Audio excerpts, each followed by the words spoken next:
Okay, we've started. I'm sure you all are eager to see my pretty face, so there we are. Hi, welcome to episode 2 of the API Case Files live stream. By all means, you put some messages in the chat. I'll see if I can read them. And we don't want that. And hopefully this one will be technically better than episode 1, which wasn't terrible, but I think we can do better. Tonight we have a number of items on the agenda. First, we'll have a chat with UFO historian and archivist Jeff Knox. I ran into Jeff when he was posting on social media a lot of historic cases, some of which I think are quite good and interesting. Even the bad ones are sometimes interesting.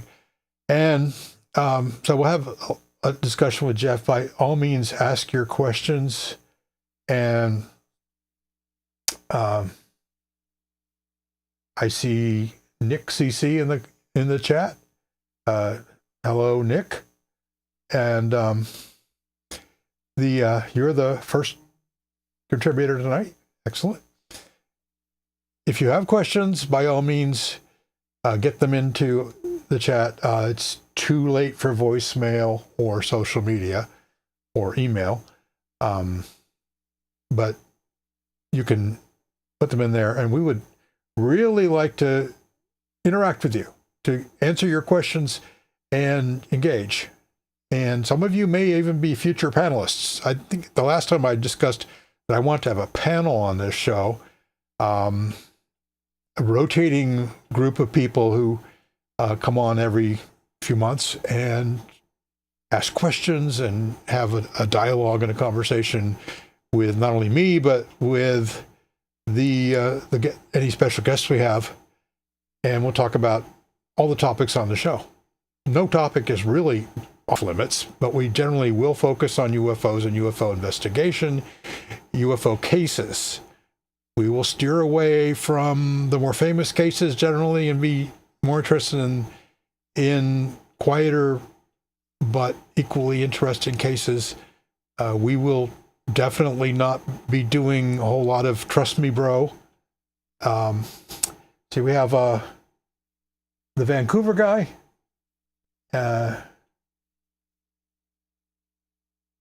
And hello, Vancouver guy. And hopefully we'll get a few more people on tonight. Last time we had a very quiet chat, so this will be a little bit more active. That's great. Okay, after the Jeff is no longer on the Zoom call, or he could stay on if he wants. That's up to him. We will go into a couple of a brief synopsis of a couple of cases, one that's 3 years old and one that is quite recent. When I present these cases, there's two objectives. One is to inform people about the case itself. The other thing is to hopefully someone out there knows more about the case. And in particular, the West Virginia case that we're going to present, we do know that there was somebody else on the bridge who very likely saw what our other witnesses saw. And because we have video of his truck driving across the bridge and onto the road. And did he see it? I hope so. Or she. It was very early in the morning in January 2022. So we'll get into that more in a bit. In addition to that, I will do a deeper dive into an older case, a 10-year-old case that had a lot of interesting features, and I still can't figure out what it was. So it's one of our unidentifieds. Most of our cases we identify successfully, then that case is forever closed as far as I'm concerned, unless somebody can show me that we just got it wildly wrong. The unidentified cases are effectively always open, even though we may list them as closed. Closed means we're not doing any active work on it, but we're ready for more information. So, and also tonight, time permitting, there will be a gear review. I hope to do gear reviews, not every episode, but once in a while.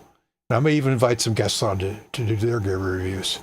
The gear is always something that might be relevant to field investigation, site visits, sky watching, that sort of thing. Okay, I'm going to put my headphones on and turn over here this way, and Mr. Jeff Knox will come on. Hello, Jeff. Can you hear me? Oh, you're muted again. I cannot hear you, Jeff.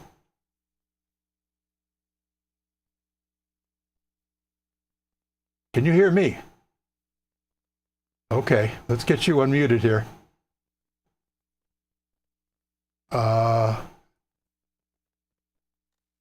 There we go. Okay.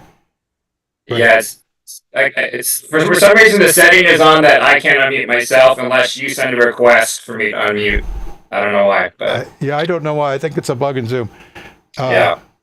Anyway, thanks for coming on to API Case Files Live, and I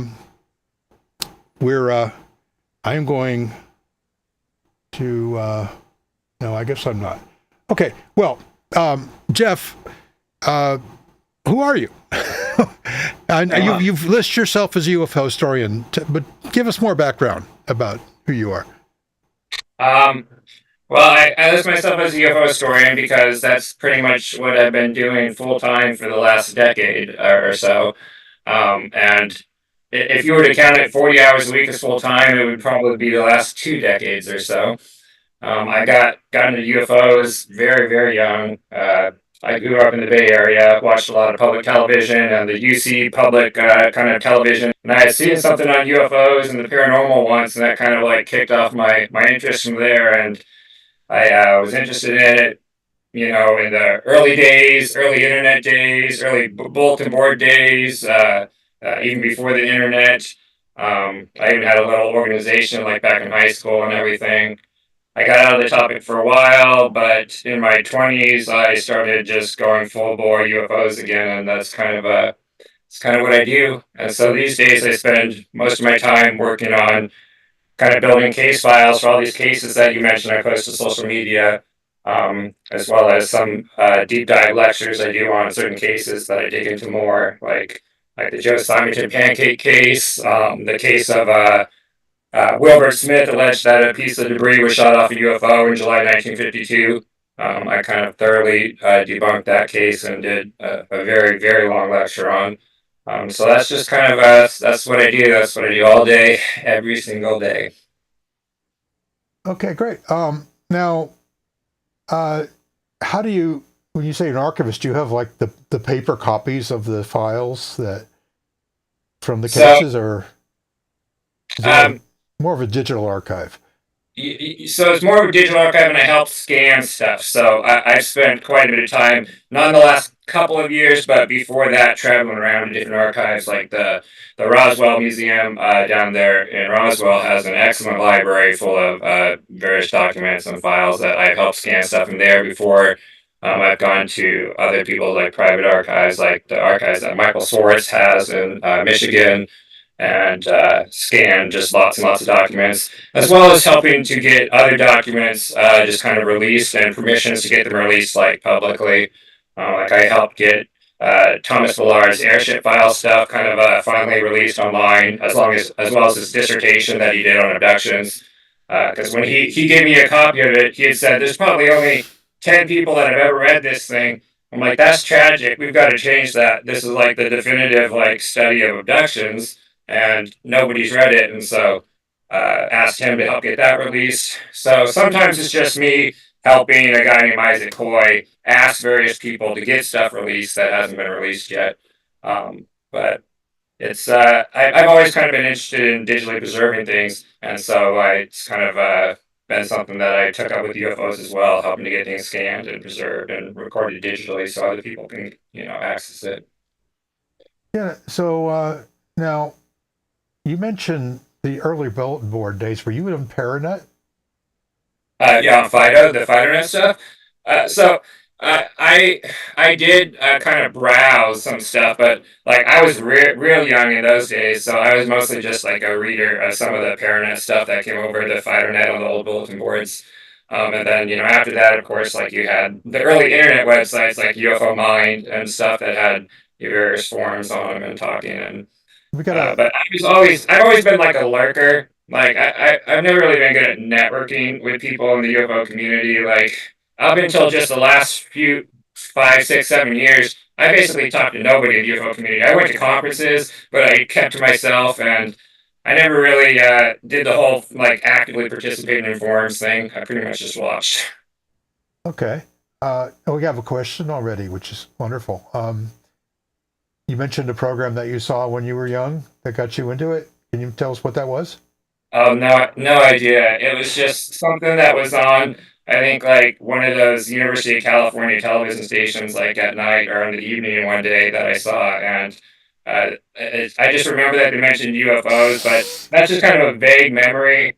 And then I kind of, when I moved up to Pendleton, Oregon, which kind of has significance in the UFO topic, because that's where Kenneth Arnold landed, after he supposedly saw his sighting and talked to the reporter there. I actually delivered the newspaper, the East Oregonian, that the story came out in as a kid when I was younger. And in that library, they had various paranormal books and a few like various UFO books and stuff for kids, basically, that I kind of picked up and read. But I do not remember the actual television show. I more remember as a kid listening to things like Coast to Coast at night, laying in my bedroom Hmm. as a young child. So Yeah, yeah. we didn't have any of that when I was a kid, but Well, uh, I mean, there's been shows like Long John Neville was way back in the day. I oh don't yeah, know, yeah, that's way too old, but yeah. yeah. Well, I think the earliest thing I can remember is Leonard Nimoy's In search of, mystery show, whatever it was called. yeah, in Uh, search of, yeah. it was well, he it wasn't his show, but he hosted it. He was the famous voice and face. Um, yeah. Now the have you ever had a sighting that Uh, left you not, baffled? Nothing that per se would leave me baffled. I mean, there's been, various things. Like once I saw like a silvery looking glint in the sky as I was driving, and as I passed under an underpass, and when I got out from under the underpass and looked at the sky again, it was gone. But I tend to think that was probably just an airplane with light reflecting off it that I just happened to see the glare of Mhm. the light off the plane. So nothing really that I think is too unusual or unexplained. No, not really. I've looked. I've spent many of the thousands of hours watching the skies at night. One of the things I would do on these research trips of mine is I spend a lot of the time watching the skies in the Southwest and at various like so-called UFO hotspots, whether it was the Roswell debris field or out by Area 51 station. I'd always spend the night out there and watch the sky, and unfortunately, never saw anything unusual yet. Hmm. Okay. Well, let's talk about some of the cases then. Um, tell us maybe what have you been looking into lately? Um, Right now, I do a show with a co-host of mine, Rachel, that we were doing for a while. But we've kind of been on a hiatus, and we'll be coming back. And the next kind of deep dive or kind of lecture that I'm going to be doing is on dumbbell shaped UFOs. So UFOs that got that kind of like barbell look with two bars, like a bar between and like Hmm. two balls in the end. So we'll be talking about.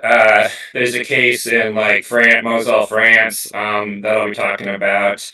There's a guy, a ufologist named Michael Jaffe, who started something called DataNet, the ham radio network for ufologists, back in the 70s.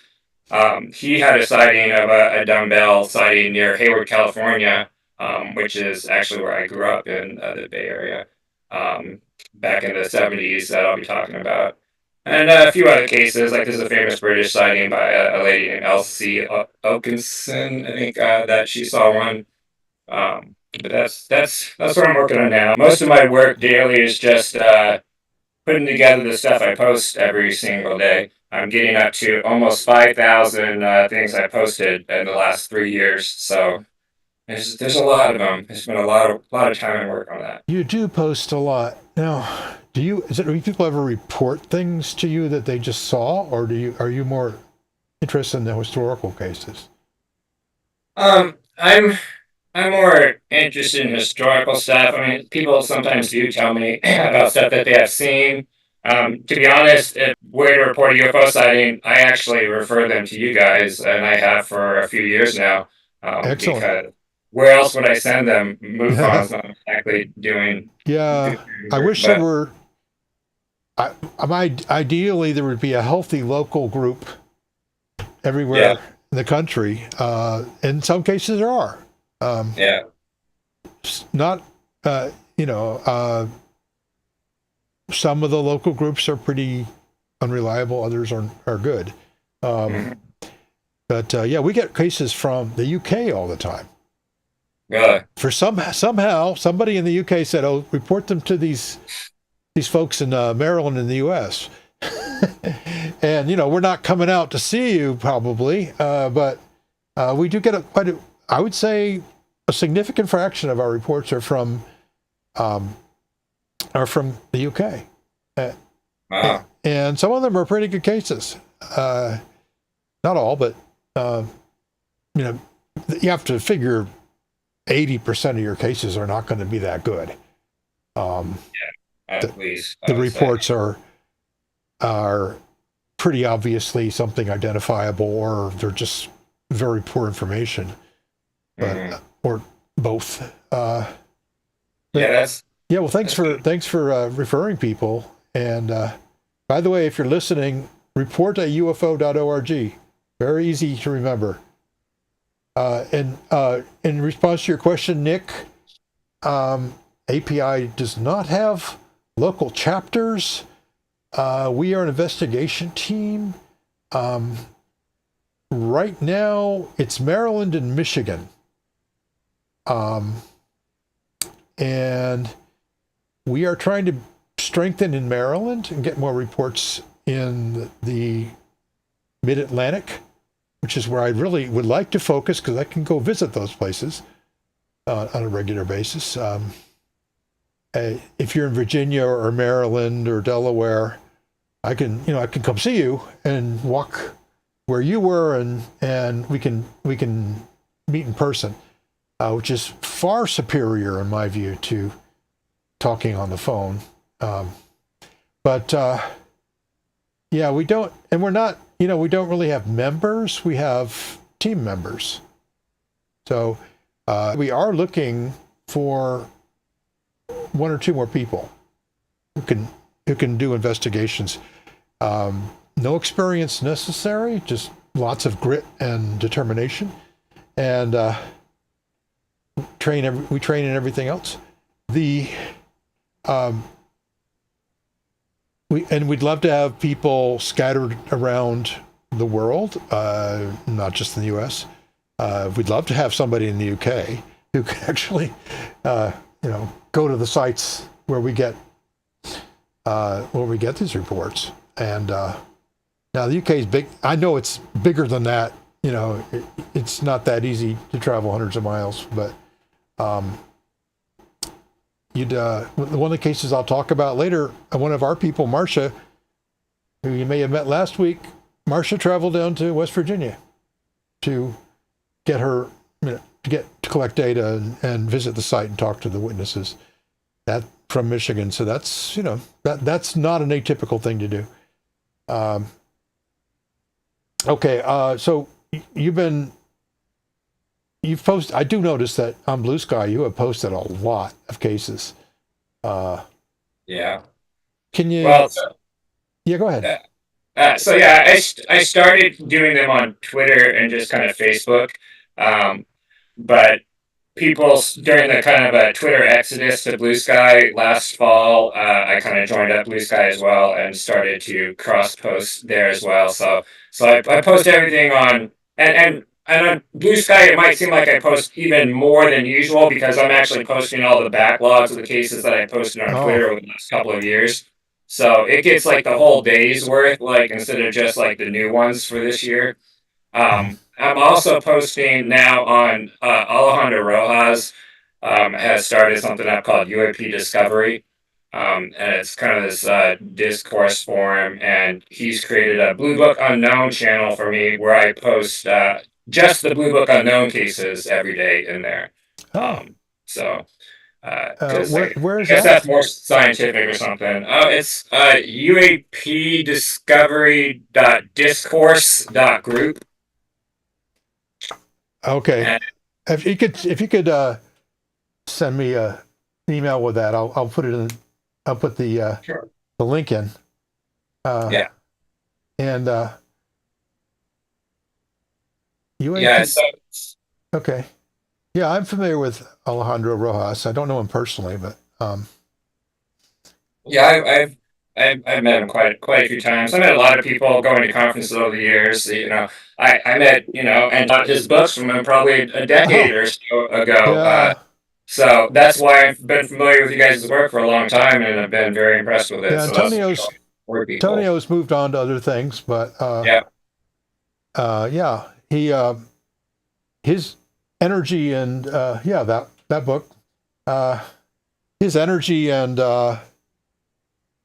organizational skills is why we came together. If it had been up to me, we never would have, because I just don't have that kind of leadership ability. But yeah, he got a bunch of people together, and at first it was the Maryland Aerial Phenomena Investigation Group, and then there was a diaspora, and he moved to Florida, and other people moved to other states. I'm the only one that stayed in Maryland. So the we're now just API, which is an unfortunate acronym because it means something else in the software world. And application programming interface. Yeah, when you say API, you search for API, you'll get a bunch of software related stuff. So, but we're not going to change it now. Too late. No, we're stuck with it. So yeah. anyway, so you've researched a lot of cases, I presume, over the years. This is so much you're doing full time. Yeah. What are some of the ones that stand out? Um, I mean, there's so if people really aren't familiar with me, they might. I'm actually like a skeptic. I'm a very skeptical individual by nature. Um, it's like for me, it's not really about belief. And if you had to ask me if I think we're being visited, I don't think there's any evidence for that personally. That's just my personal view, but I don't need to because of the way I approach this topic, right? Like, I think it's interesting to study all this stuff, and so there's cases that I like mostly because they're fun, not because I think they like might potentially be something extraterrestrial or non-human intelligence.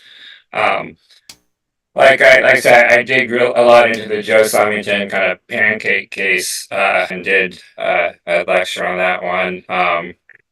Because it's a weird, it's a fun case. I think if it came down to it, I don't know if people are familiar with the case or not, but it is basically this guy was just hanging out like at his house. It's kind of really rural area of Eagle River, Wisconsin, and he's supposedly eating breakfast, and he hears kind of like a sound, like a plane that's going to be flying over, that's kind of flying over his house, and he looks out the window, and it kind of looks like two dishes like connected together.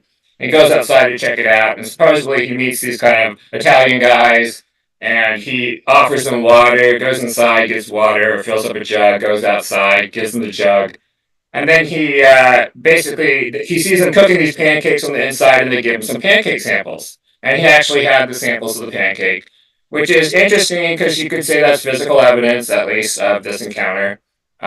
Unfortunately, like most physical evidence cases, the evidence turns out to be pretty mundane, and the pancake was a pretty generic kind of like buckwheat pancake. But while researching that, I kind of discovered a few things that aren't really talked a lot about the case.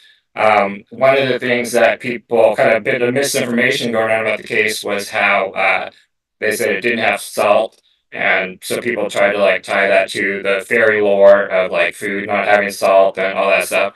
Turns out the pancake did in fact have salt in it. So all these years of people talking about that was kind of wrong, completely wrong.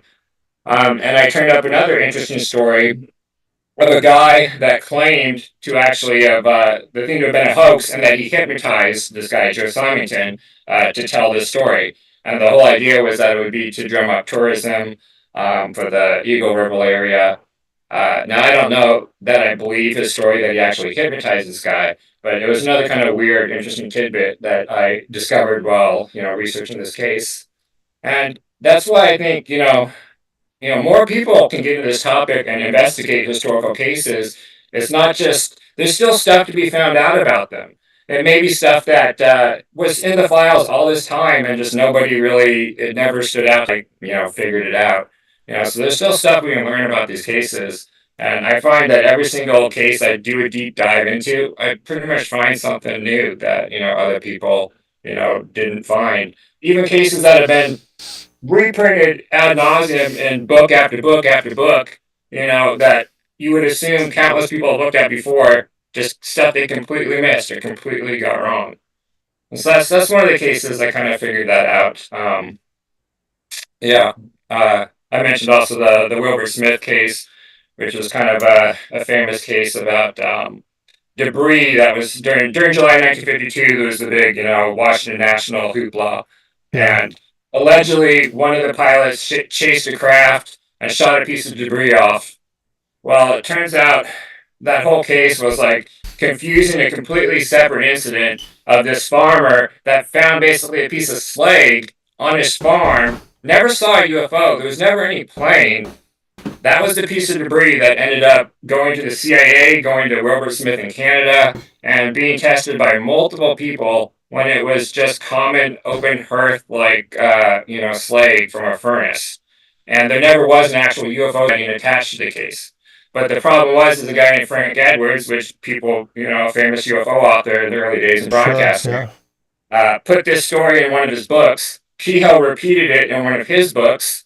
And from there and there, people have repeated this fictional story about a shoot off of a piece of UFO debris.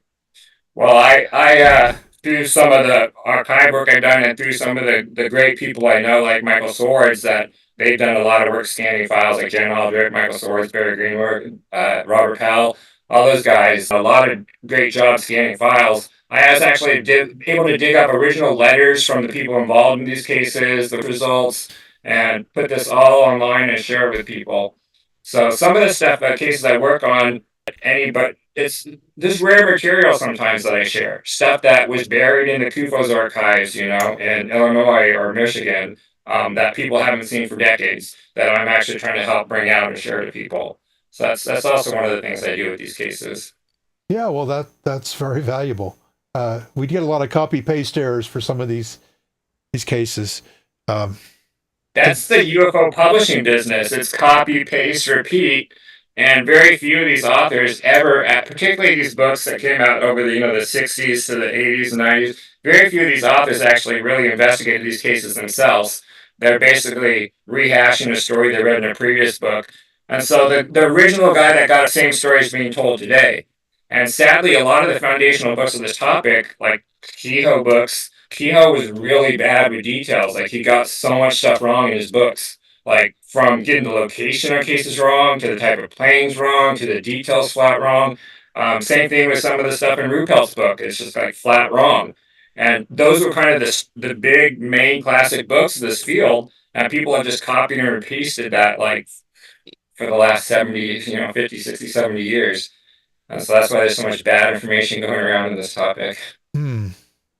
You got to look at the original source material. This is what I say, like, every time I talk to people, is like, you got to go dig into the actual original files. Don't just believe everything you read in a book. Right. Yeah. Absolutely. Uh, and as you know, that's still a common practice. Uh, especially now with podcasts, people will just read something and without ever inquiring on their own. I Yeah, that's why this podcast is mostly focused on cases that we ourselves have investigated. It's really not very satisfying to look at cases that are just written up by somebody else. And well, people ask me about cases all the time, but I tend to not like to comment on a case unless I've really dug into it. I may be familiar with the basics, but unless I've really like deep dived into a case, like I don't really feel it's my business to like be providing a whole lot of commentary on it. So that's why like the cases that I've shared on this show I do with called UFO Sunset are cases that I spent a lot of time digging into and actually like have built a presentation and like lecture for and each one of those I'll put in hundreds of hours of work like just like preparing research and whatnot on a case. So that's admirable. It's more than I have time to put in. We do spend a lot. We will spend many hours tracking down a single detail, if that's what it takes. But so I understand where you're going with that. It's the where do you think this is all headed? I mean, are you going to keep doing this? Yeah, probably. I don't have any plans to stop. Like I said, I've had an interest in this topic for 30 years. So I think I'll keep doing it. I don't know that I've been doing these daily posts things for like almost 3 years now. In 2 months, it'll be 3 years. And as I said, I'm getting close to 5,000 of them, which is quite a lot. I might start focusing some of my energy towards something else, like a book or something, because I'm told that's the only way to make it in this topic is to write a book. I may do that.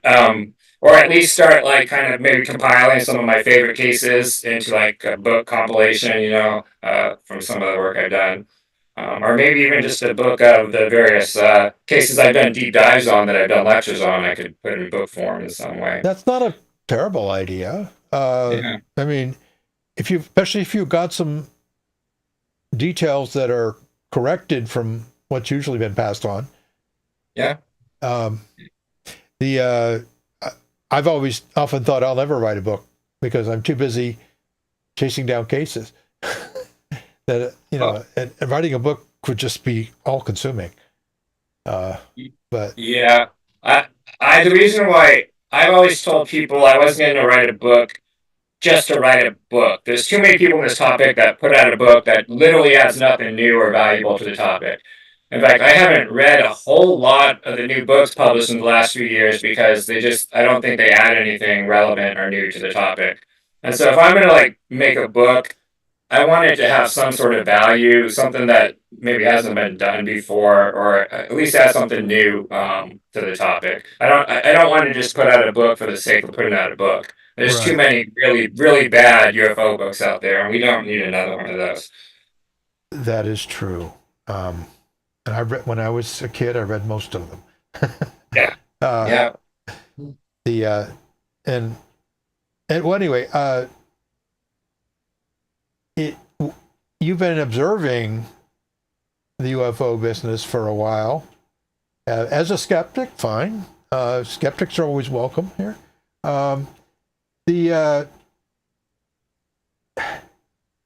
What can we do better? To kind of Put it in a positive light. What can we do better? Not what we to did repeat wrong. to repeat something Jack Brewer is always saying, we have better standards of evidence in this topic. Absolutely. And we can, approach this topic a little bit more critically. And I think as far as I think this topic could also be more civil to people, as socializing with other people in this topic. People need to get along with people that they don't agree with or have different views or opinions of them. There's so much like really nasty negativity like in this topic, and even like someone like myself. Obviously, I have a sincere, deep interest in this topic and studying this topic. but I'm also a skeptical individual, and want good evidence to believe something extraordinary. But I've gotten a lot of nastiness from people like on social media just because of my personal beliefs and the way I approach this topic. I don't think that stuff's necessary. I think we can get along. Like, I don't care what anyone else believes. Why should they care what I do or don't believe? I think this community could be also a lot more civil with each other in discourse. Yes, I agree with that. Um, the question we have a question here. What books does Jeff think are valuable to read these days? These days. So I think there's there's a few good books. I think a good general introduction to the kind of history of the topic that was put out fairly recently is Greg Agesian's book After the Flying Saucers Came, that was published, I believe, last year with Oxford Press. That's a pretty good general overview of the topic from a legitimate historian. I'm just an amateur historian, like he's a legit professor historian, and he's done the research. There's a lot of people that put out books that haven't done the work. He did the work, and he got various papers published about the flying saucer topic and peer-reviewed papers in some journals as well that go back all the way to, I think, at least 2014, if not earlier. So he's been around and done the research. That's a good book. I recommend to people if they want a general kind of overview of the history. If you want to dig into like the more specifically how the government has handled this topic, a book I always recommend is the book put out by the Swords History Group, Michael Swords, Robert Powell, are the two main authors, called UFOs and Government. Oh, I And have that, that one. Yeah, that I yeah, recommend that too. yeah, so that's a great book if you want to really dig into like how not just the U.S. government. Obviously, there's primarily U.S. government, but there's chapters in there by like Klaus Svahn, like on Sweden, Bill Chalker on Australia. So if you're interested in how the governments of the world have kind of approached this topic, that's an excellent book to Yeah, check out. I think Richard Thiem was involved with that pretty Yeah, heavily. yeah, Rich is a really nice guy. He's again, yes, he's part of that group, and I actually watched a UFO lecture of Richard's at a hacker conference called DEF CON many years ago. Oh, Because I was a tech guy back in the day, uh, and I've been to DEF CON and Black Hat and these various other computer security conferences. And I actually watched one of his lectures on UFOs at DEF CON many years ago. Yeah. yeah. I know he writes a lot about tech. I didn't realize he did UFO lectures at tech conferences. Uh, Yeah, he's done. I think he's done it a couple of years at DEF CON, and he actually it mentions the book "UFOs and Government" in at least one of them. yeah, So yeah, UFOs and government is very well researched and backed up by documentation, which is something you don't get in every UFO book. Uh, yeah, and exactly. a lot of people recommend Richard Dolan's book, but I think it's better than Richard Dolan's book. Uh, I would never recommend Richard Dolan's book well, personally, he has but UFOs in the National Security State, I think is what it's called, yeah, uh, which is not terrible, but uh,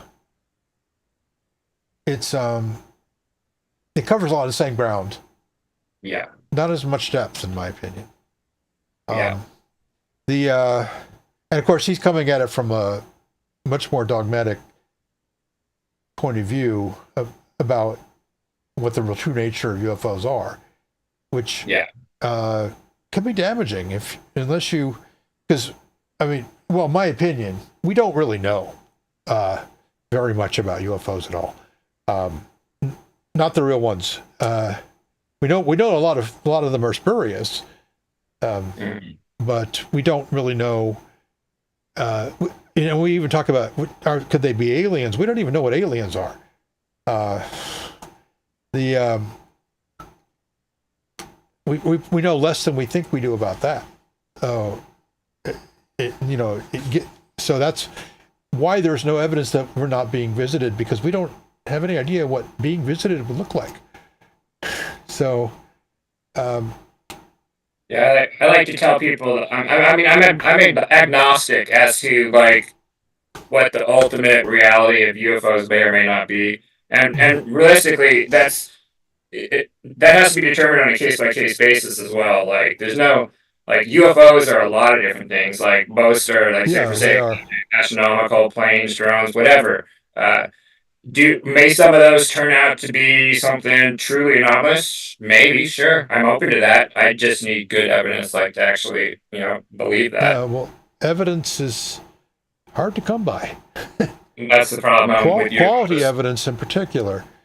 Yes, it is a problem, and it's an unsolved problem, in my view. And we look at we basically our work is basically based on eyewitness testimony and a little bit of bad video. Yeah. And there's some things we can push on there, but it's really difficult to make much headway with just eyewitness testimony, and for all the reasons that everybody's familiar with.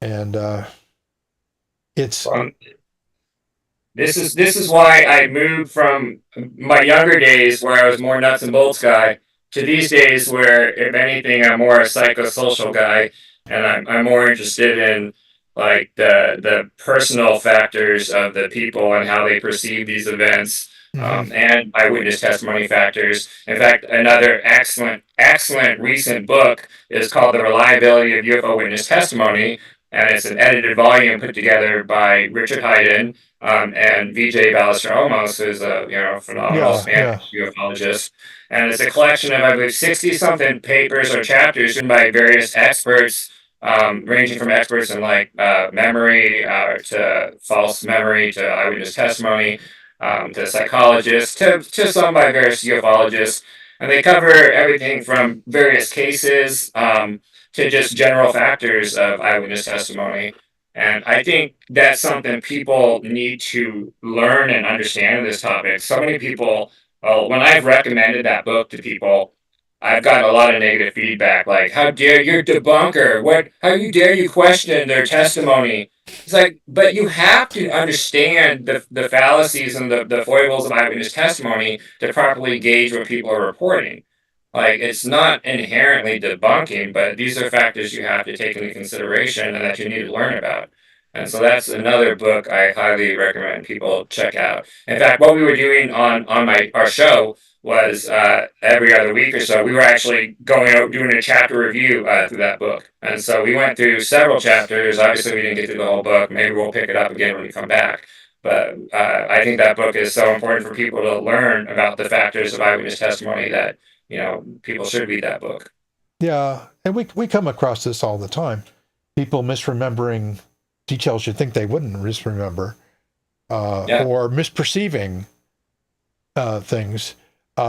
In fact, later tonight, I'm going to talk about a case where a very sincere and intelligent person got a couple things wrong in the case that I was able to show were wrong. And I mean, that was probably one of your best case witnesses. He was a smart guy, a totally sane, normal person who was telling us the truth as best he remembered it. And I think most of our witnesses tell us what they remember as truthfully as they can. We don't get a lot of people who are trying to mislead us, in my opinion. But we certainly do get a lot of misperceptions and misremembering. The honest ones simply say, "I can't remember," or "that detail isn't clear to me." When we probe the details, but we need better data and we need more objective data. I'm from a school of sympathetic skeptic.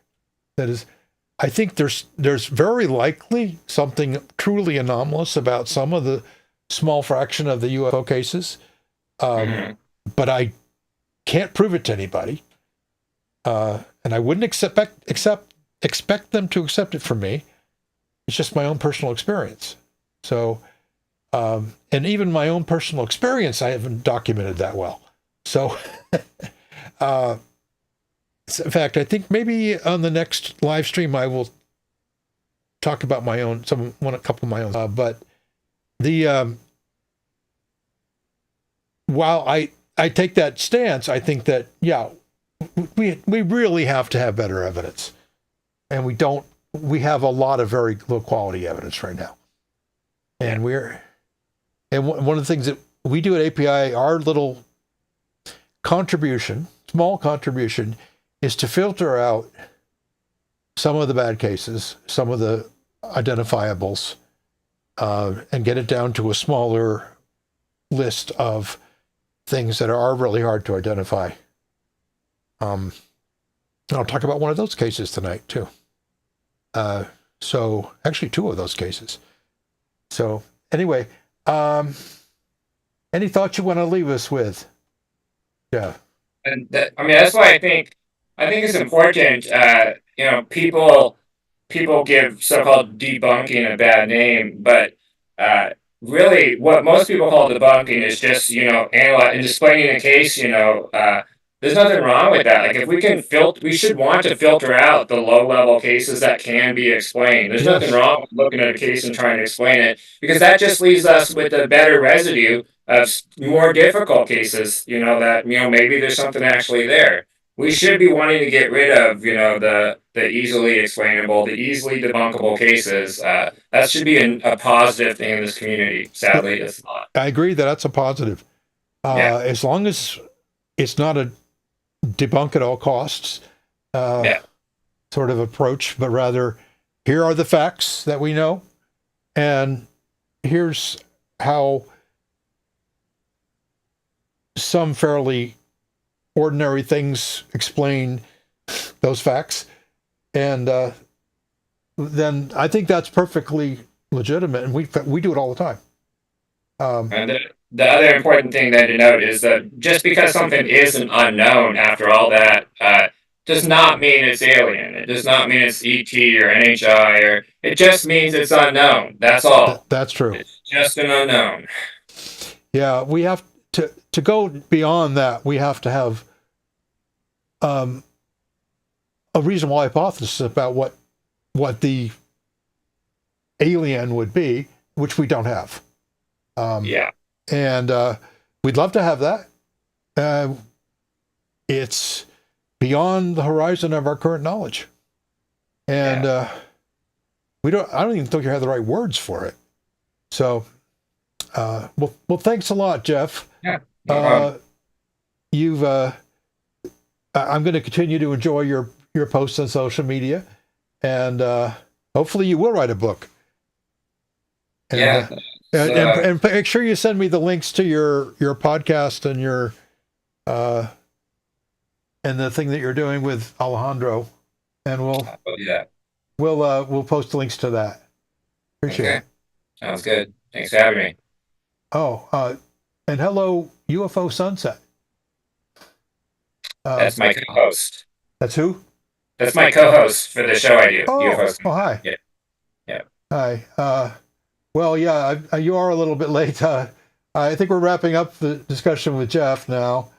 And we're going to take about a 5-minute break. And then I'm going to come back and, Rachel Nelson. Okay. Yeah. Okay. And I'm going to do some case studies and tell you more about what's coming up in the future. So we will see you all in 5 minutes. Okay. And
Okay, we're back.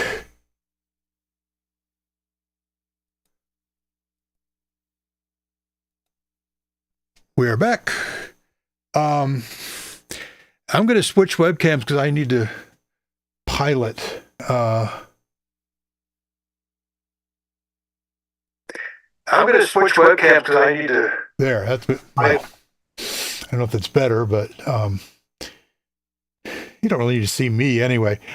I'm going to start with a couple of cases that are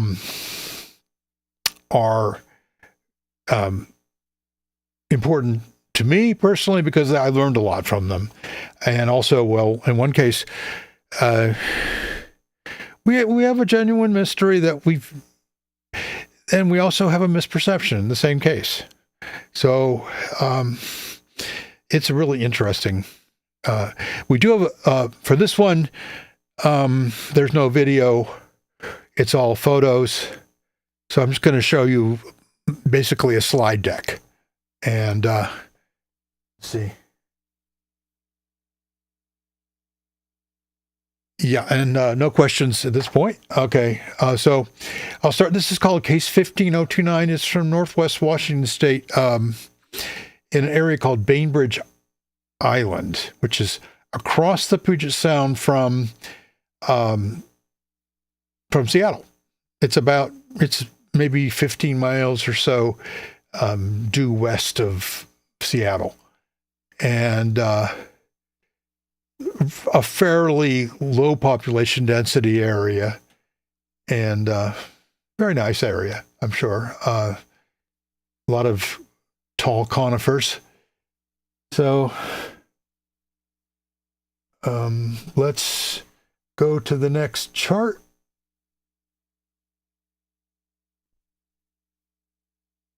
Okay. The basic facts. This was in 13 of June 2015, so just about 12 years ago, just before midnight in Bainbridge Island. Now, this was a father and son, a very nice prosumer type camera, a Canon 5D Mark III. I used to have one of these cameras. It's a very good camera. They had it on a nice tripod, and their plan was to photograph a long exposure when the International Space Station flew by. And they had predictions it would fly by around that time. And when it appeared, they started their 30-second exposure. Then, while they were exposing the space station as it streaked by, they noticed a flashing light very close to where the space station was in the sky. And it flashed multiple times. There was one particularly bright flash that they did capture very clearly. And multiple flashes were caught. And although some of them are open to interpretation, and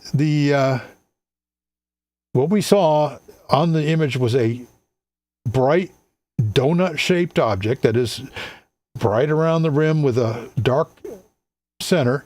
It's only about 7 pixels wide.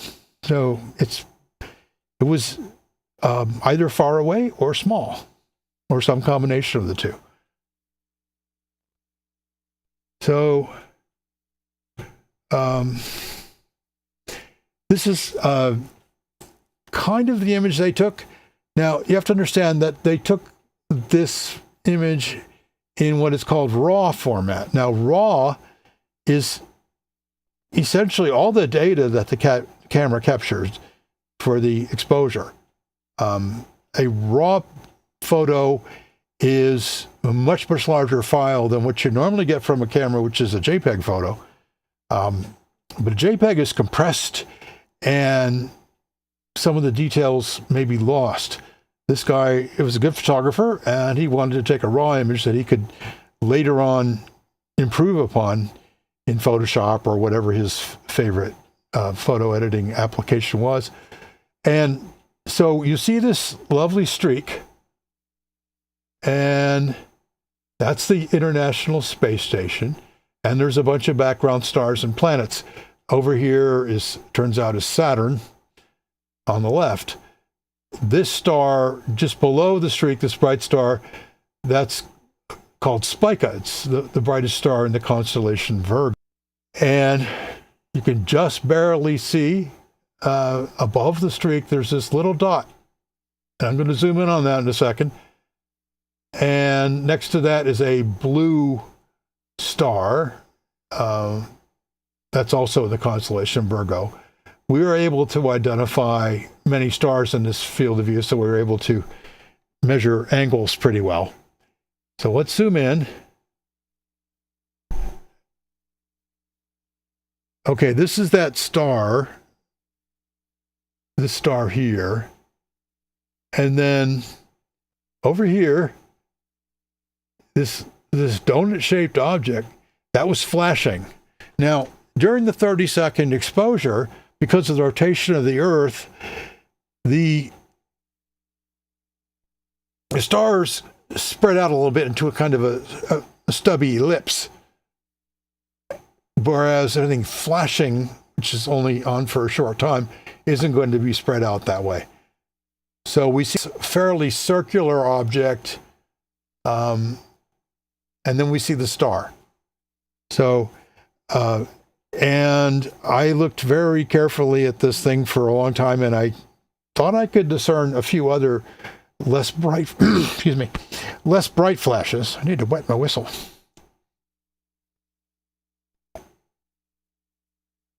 Less bright flashes in the, and because we know where the stars were, we're able to pretty closely measure what's going on in this image. And this is from Sky Safari. The star close by is called Heze, and that's the constellation Virgo there. And so one nice thing about that is you know exactly where in the sky at that time from that location everything is located. Notice this line going from lower right to upper left in this image. That's the equator. Now, the star streaks, they're not really streaks, they're little stubby ellipses, should be parallel to the equator, because that's how the Earth is rotating. And so this confirms that we were in the right place, because this is parallel. And there's an attempt to enhance the contrast a little bit. You can see this lovely ellipse here. Some of these things may be faint background stars. And of course, this bright streak across the bottom is the International Space Station. Now, the witness, in my view, was credible. He was intelligent. He was well informed about his camera and how to use it, but he made some mistakes. Initially, he told me the direction of view was to the northeast, and he was wrong, clearly wrong, not just because we could line up the stars, but because the directions of those little stubby ellipses would be wrong, and it has to be parallel. Also, we knew where the ISS was supposed to be at that time, and it wasn't in that direction.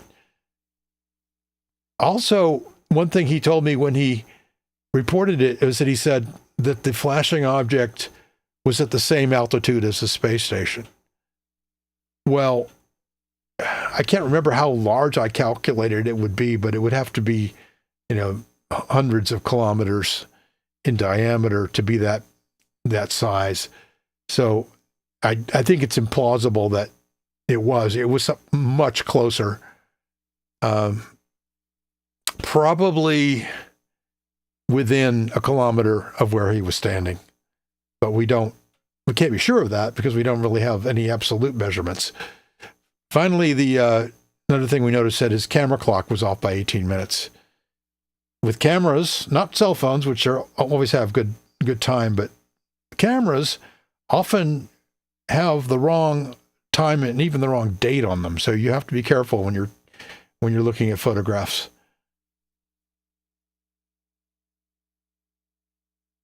The movement analysis is somewhat of a matter of interpretation, because some of these little disks may actually just be faint background stars, difficult to interpret. But you can see that it seemed to be moving roughly from where the ISS streak ends to up to where the last flash is, the brightest flash. You can allow for some error there because it's not that far in the sky. So what we find from looking at that is that the object was only moving about 1 diameter per second over that 30-second exposure. That's not very fast. Aircraft can move faster than that. Birds definitely move faster than that. Drones can move faster than that.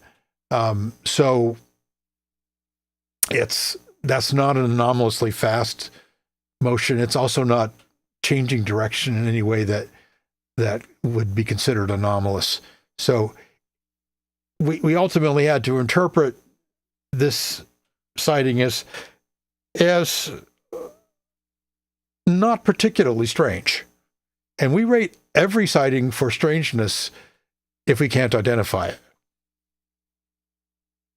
So we decided that by measuring from the stars, the angular size was about 3 milliradians, only about 7 pixels in diameter.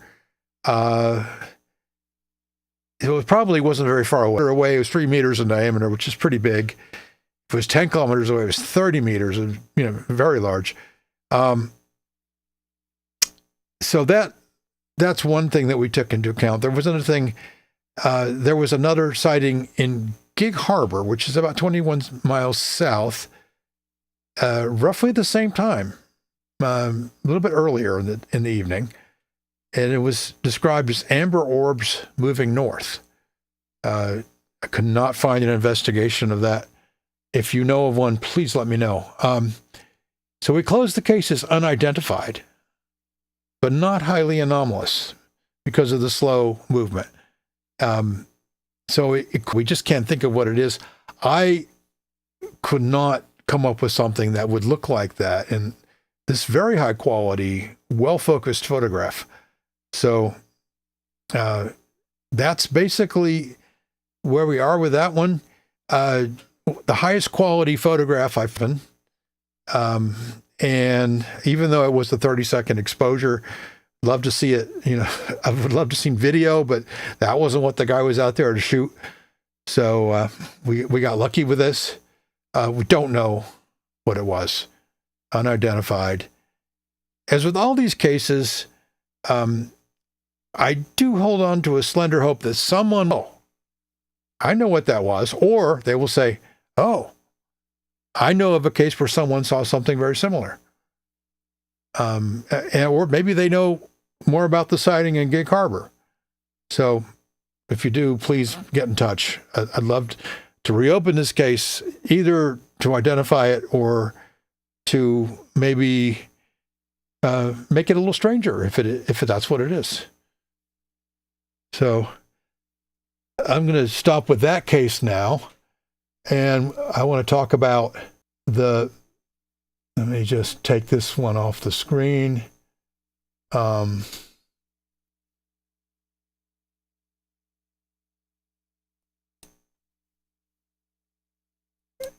Now, so the next case I want to discuss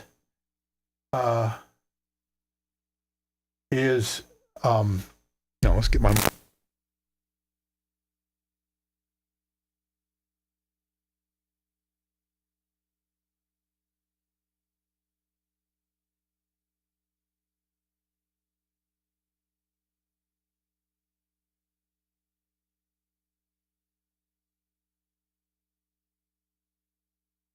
You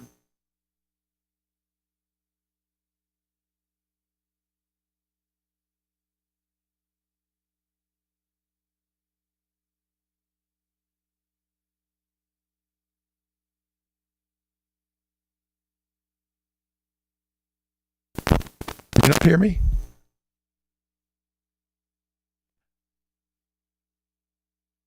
let me just do a quick diagnosis of that. Check, check, check. I should be audible.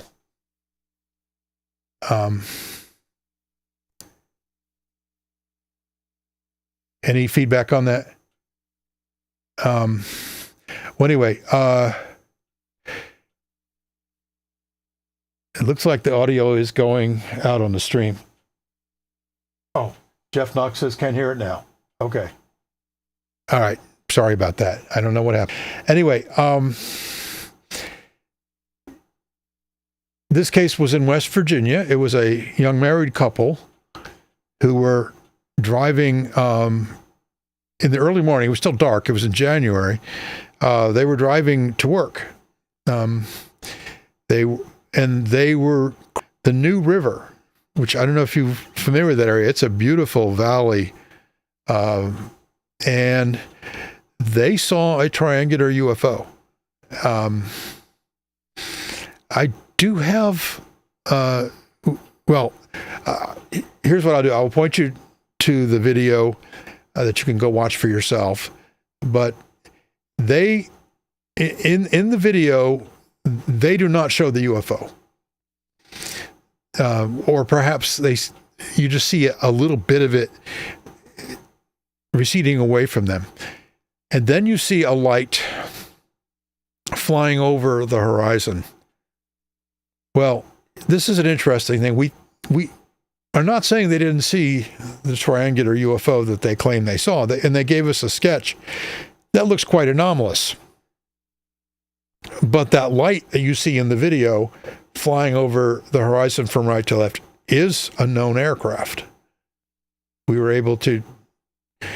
were not able to get a hold of the crew of that aircraft, see if they saw anything, but it was definitely an aircraft. They called 911, and we do have a recording of the 911 call to report it. While they were crossing the bridge, you could see in the video another vehicle just ahead of them, and that vehicle was apparently another pickup truck, and went across the bridge and continued on its way. We think that whoever was in that truck should have seen whatever they say they saw. So, if you know anything about this case, please get in touch. I think I'll leave it there for now and on that case. And I'm going to talk about a much more recent case. May 31st in the United Kingdom, traveling down a highway in the English Midlands. This fellow was headed east. He was just south.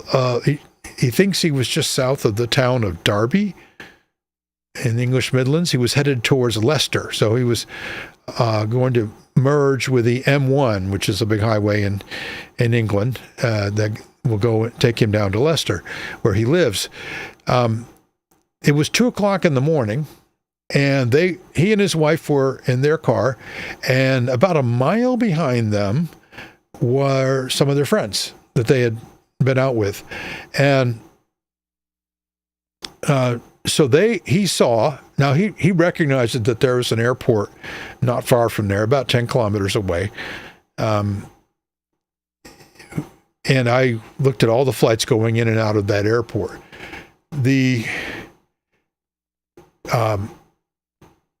None of the flights were really good candidates for what he saw, unless he misinterpreted it a lot. But he says he saw, and I'll show you the sketch that I made based upon his description. Let me bring that up.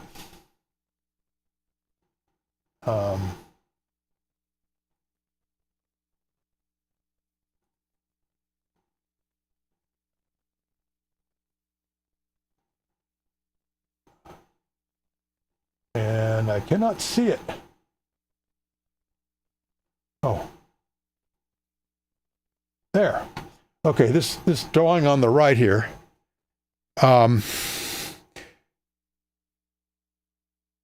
This is a steering wheel here on the left. On the UK, the driver sits on the right side of the car. And he saw an object with a triangular object with rounded corners and bright lights on each corner, bright white lights, not illuminating the ground below it. That's the size I'm showing there. Could be wrong by a factor of 2 easily. I'm not, just partly because I'm really bad at making sketches, and also partly because he wasn't sure. I asked him, if you put your hand out at arm's length, would it cover it? And he said, perhaps. And then it was moving apparently from his 1 o'clock to about his 3 o'clock, and he lost sight of it. It was when it was in the side window, and he's not sure exactly why he lost sight of it. Of course, he was driving, so 2 o'clock in the morning, so he was not able to concentrate on it. His wife saw it as well, and their friend, who was behind them, at least they believe she was behind them, made this sketch over here on the left showing a pyramid-shaped object with 3 bright lights, and it was on her left, on the other side of the highway. So we don't know if she saw the same thing or a different thing. So we don't know what this was. I'm not going to reach any conclusions yet. Don't think it was a commercial aircraft, because we think we know where all those were. I looked them up on ADSB Exchange. There is a fair bit of cargo aircraft activity in that area in the early morning. No passenger planes, just cargo. But they don't fit with these descriptions. So that remains an open case. And I'd love to talk to someone else who saw it. So we'll stop there with that. And I'm going to do some announcements, and I'll do a gear review. The first announcement is we do have a guest for the August 14th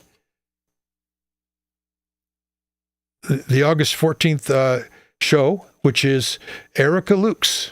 I'm sure a lot of you are familiar with Erica. I've been on her show a couple of times, both UFO Classified and after UFO Classified closed down after almost 10 years. She has got another show called Expanding Frontiers, which is less regular. She had a great community with UFO Classified. I really enjoyed that. So hopefully some of those folks will show up and say hello to Erica. I really like Erica. I think she's been through some really interesting experiences, and she has a fairly nuanced and well-informed understanding of all that. And if something she doesn't know, she will say she doesn't know it. And she's had some difficult experiences as well. And I'll leave it up to her how much she wants to discuss that. I thought we'd probably more talk about the present and the future than some of the stuff that's happened in the past, which she's discussed at length on her own show and other places. The last thing I'm going to do tonight is a gear review. Hope you enjoy it. I am kind of a gearhead. I like these. I like equipment. However, I want to recognize that when we go into the field to do an investigation, that it's very important to take just the gear you need, and not just your favorite toys. Anything you take with you is not only going to make you more conspicuous, good, it's also going to make you fiddle and fumble and deal with the complexities of the gear rather than dealing with what you're really trying to do, which is your investigation. So keep that in mind when we talk about any kind of gear review, that sometimes the best thing to do with this piece of gear, even if it's great, is to leave it at home. And I don't tell our investigators what to take with them. I just say, use your mind, be reasonable, don't overburden yourself, and don't spend too much money. Okay, along the lines of not spending too much money, but still having good gear. We talked about field photography in one of my field investigator backpack videos. I'm going to review today the OM system. Oh, you know what? You can't see that yet. Hold on. Can't see that very well. The OM system TG7. Now, this used to be called, well, this is descended from a line of cameras that used to be called the Olympus Tough. I've had a TG4, and in fact, I can't find my TG6. If you've seen it, let me know. The TG7, they just call it the TG7. They don't call it the Tough anymore. Shockproof, waterproof, shoots 4K video, shoots 12 megapixel stills, although, and you may ask, 12 megapixel, that's no great shakes, but no, it's enough. It really is. It's well sealed. It has, and here one of my favorite features, it just has built-in GPS, and it's got a little switch on here. You can use it as a GPS tracker photos. It has the menu system and the controls of a real camera. You can shoot raw photos with it. You can shoot 4K 30 frame per second video. It has a super macro mode, which is probably the best thing for field investigation. If you come up against a small piece of evidence, you can get a really close-up shot with this thing. And optical zoom, which is decent for a compact camera. You can get compact cameras that have more zoom.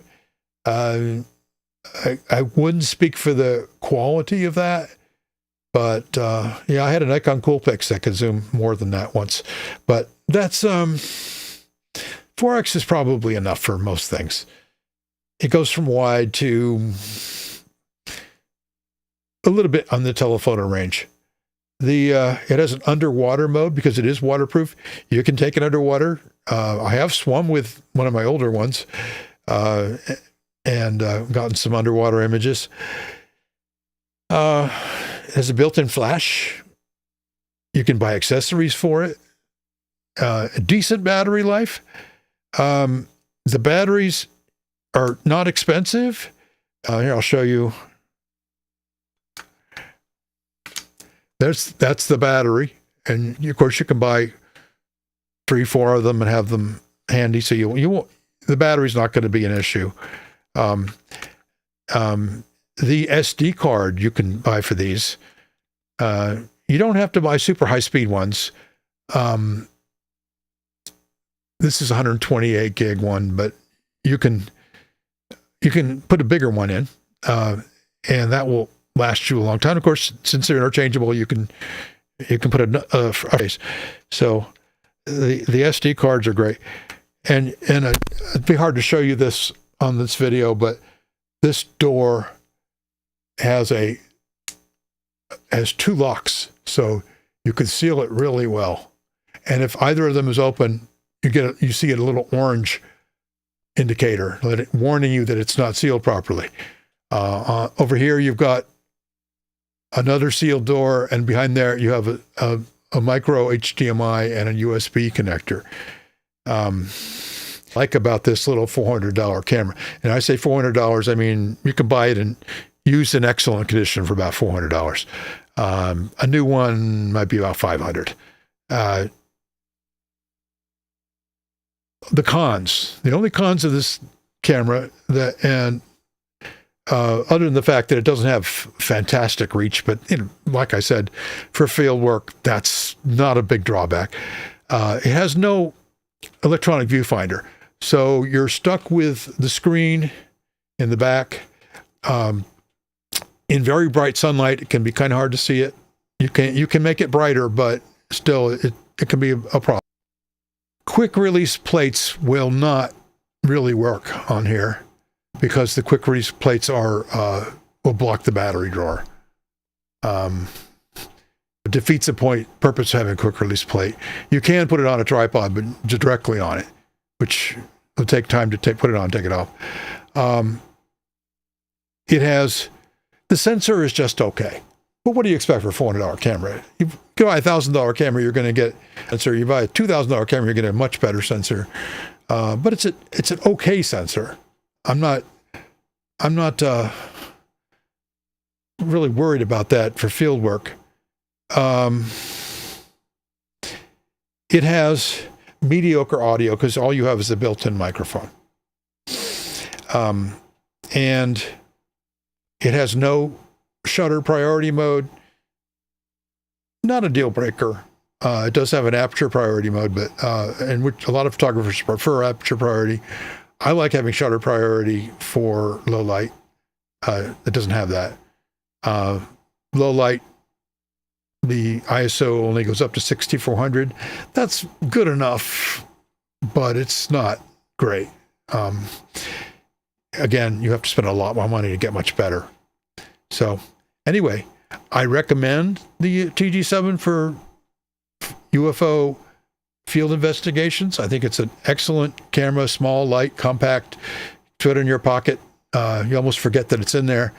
And you're not going to break it.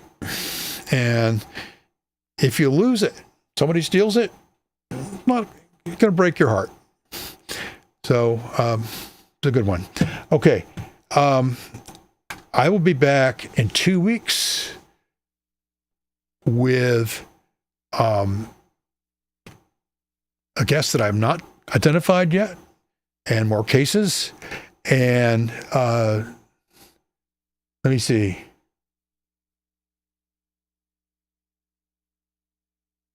Oh, let's see. Yeah, the echoing audio, I don't know what caused that. I'll be investigating that. I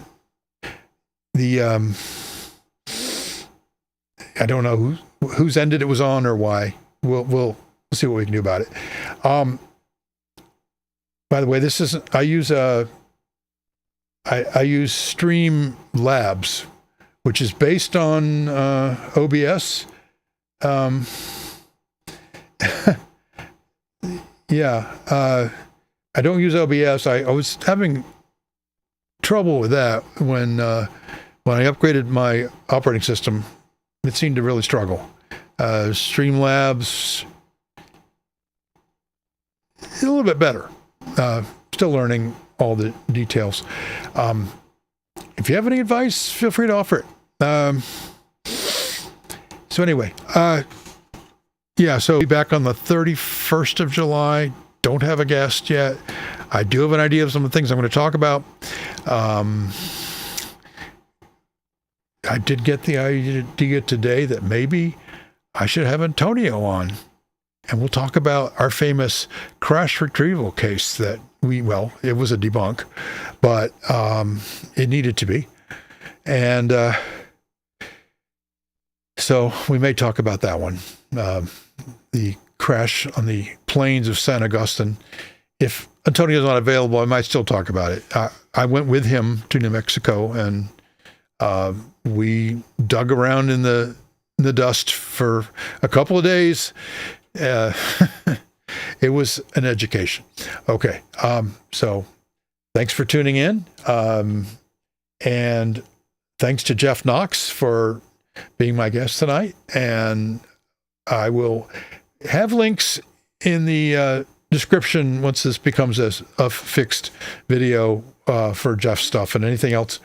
You guys can contact me at on the Contact Us page. You can contact me on Blue Sky, and you can also you can contact me at reportaufo@protonmail.com. I'll answer those emails as well. If you want to report a sighting, go to reportaufo.com. That's reportaufo.org. And or just go to our go to that same website if you don't want to report a sighting, and click on the Contact Us tab, and you can contact us that way. If you have any questions for the next show, you can leave a voicemail, and you tell me if you at our hotline number, which is also on the website, and we'd be happy to put your question on the air and try to answer it. Okay. See you next time. And I appreciate your the folks who came up and participated in the chat very much. Thank you.